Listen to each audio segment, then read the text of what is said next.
9월 22일 살아계신 하나님의 말씀, 전도서 1장 8절부터 10절 말씀 가지고 피곤한 인생을 어떻게 살 것인가 제 말씀 드립니다.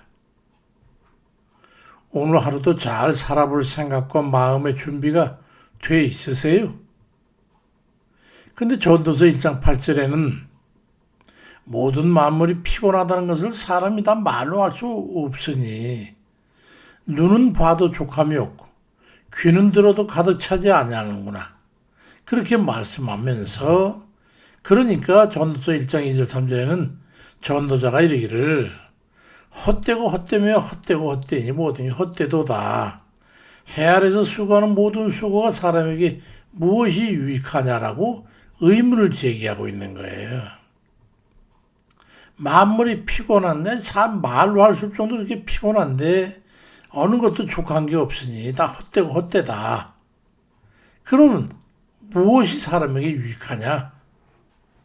우리 삶에는 누구나 한 번쯤은 느껴봤거나 또는 혹은 지금 이 순간에 느끼고 있을 그런 피곤함에 대한 육신의 피곤은 그런 거 아니에요. 총체적인 피곤함. 그에 대해서 한번 깊이 묵상해 보신 적이 있으세요? 그런 삶의 진력이 날 때 아우 그래 그럴 때 그렇게 전도서는 왜 해 아래서 모든 게 헛되다고 탄식하면서 그 헛됨 속에서 인간의 근원적인 피곤함을 논하면서 그럼 어떻게 대처하고 살아야 되는가 이런 것에 대해서 논제를 던지고 있는 거예요.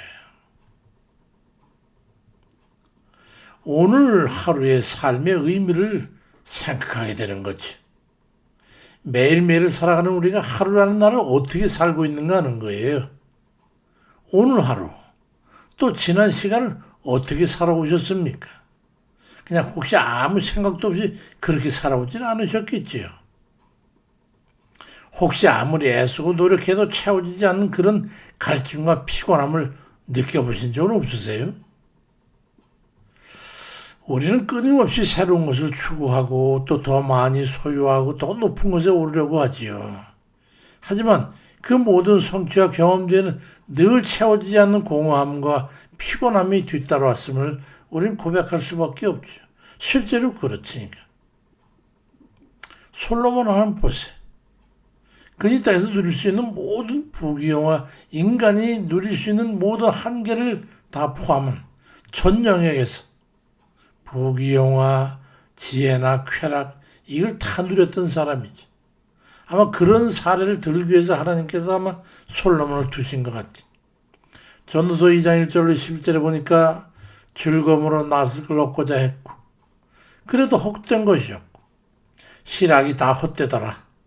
술로 즐거워해볼까 하기도 했지만은 사업을 크게도 해보고 집을 지어보고 포도원을 읽어보기도 하고 노비와 종들을 늘려보고 소와 양 등 목축도 하기도 하고 보물을 쌓아서 쌓을 곳이 없도록 쌓아보기도 하고 처접들을 많이 700, 1000만, 이렇게 많이 두어보기도 했지만은 세상의 사람들은 지혜의 창고라고 할 정도로 그보다 더한 지혜로운 사람이 없다고 그랬을 정도로 지혜였고 마음에 하고 싶은 모든 걸 다 해봤지만 결국 그가 얻은 결론은 전도서 2장 11절에 그에 내가 생각해보니 내 손으로 한 모든 일과 내가 수고한 모든 것이 다 헛되어서 바람을 잡으려는 것이고 해 아래서 무익한 것이더라. 이게 그의 간증이에요. 해봐야 아무리 길을 써보다오 사람의 노력으로는 진정한 만족을 찾을 수 없더라는 깨달음이지. 그 삶을 열심히 살고 얼마나 피곤했겠냐 이 말이지. 우리네 인생이 무엇을 얻고자 함이며 그 무엇이든 얻어 쌓아도 만족한 것이 있느냐는 거지. 전도서 5장 10절 예에 은을 사랑하는 자는 은으로 만족하지 못하고 풍부를 사랑하는 자는 소도로 만족하지 못하니 이것도 다 헛되구나. 재산이 많아지면 먹는 자들도 많아지니 그 소유에 눈으로 보는 거 왜 무엇이 유익하겠냐. 노동자는 먹는 것이 많더니 적든 잠을 달게 자지만 부자는 그들을 배불리게 해서 이것저것 다 채우기 위해서 배부름으로 아무리 먹어도 잠을 이루지 못한다고 말씀하고 있어요. 재물이 늘어날수록 오히려 만족이 줄어들고 지키고 관리해야 되는 그런 짐이 늘어나면서 심지어는 잠마저도 편히 잘 수 없는 그런 번뇌가 더해지고 구체적으로 보여주면 삶의 딜레마에 빠지게 되는 것에 대해서 말해주고 있습니다. 하루가 10년 같고 10년이 하루 같으니 인생의 무상함과 허무함도 그러하다는 말씀입니다. 우리의 인생은 어떻습니까? 하루가 피곤하고 무상하다는 것은 인생 자체가 피곤하고 무상하다는 뜻입니다. 허무하고 실망스러운 것은 인생 자체가 그렇다는 의미예요. 특별히 전도서 1장 9절 10절에 해 아래는 새 것이 없다고 선언하면서 그게 그거라는 거죠. 우리는 과거에 있던 일들이 반복되고 또 끊임없이 돌고 도는 그런 삶의 굴레 속에서 존재하지요. 이런 인식은 우리에게 깊은 허무감과 무력감을 안겨주기도 합니다. 그저 단순해서 밥 먹고 배설하고 잠자는 거 이외에는 세상에 없는 것처럼 살면 그런 것조차도 없겠지만 사람이 머리가 있고 생각이 있고 사고가 있고 여러 가지 고민하는 그런 때는 더더욱 그렇지. 그런 난해함 속에서 인생의 허무와 무상을 깨닫고 현재를 한계를 체득하고 결국은 하나님께로 귀하는 결론에 이르게 되는 거예요. 그게 하나님의 길을 인도하는 유도장치입니다. 노아 시대의 대홍수 후에 말이죠. 사람들은 다시 번성하고 강력한 도시를 건설하기 시작하면서 행한 행위를 보십시오. 그런데 제일 먼저 한 게 바로 창세기 11장 이하에 나온 바벨탑 사건을 봐도 말이죠. 사람들은 자신들이 이름을 내고 흩어짐을 면한다는 그런 명분을 가지고 탑을 쌓았어요. 그들은 위대한 문명을 만들고 영원히 기억될 자신들의 업적을 꿈꿨지만은 하나님 앞에서 그때 결국은 허무한 노력에 불과한 것을 깨닫게 되지요. 언어가 혼잡하게 되고 의사불통이 되니까 그들은 타 쌓는 것을 계속할 수가 없었어요. 세상에 흩어질 수밖에 없었지. 아무리 큰 업적을 이루려 해도 하나님과의 관계없이는 결국 험으로 돌아간다고 하는 것을 보여주는 사례라고 아니할 수가 없지. 100년의 삶도 하나님 안에서 의미를 찾지 못하면 결국은 해 아래는 새 것이 없는 그런 무상함 속으로 빠져들게 될 뿐이에요.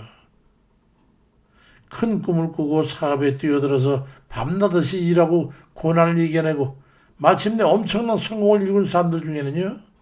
우울증에 빠져가지고 인생 자체를 잃어버리고 그렇게 소멸되는 경우가 많다는 거예요. 목표를 향해 달려갈 땐 보이지 않던 그 인생의 허무함이 목표를 이룬 후에는 이제 다 이루었는데 나는 무엇을 위해 이때까지 달려왔는가 하는 그 질문 앞에서 답을 못하는 그 허무함, 거기에 망연자실하게 된다는 거지.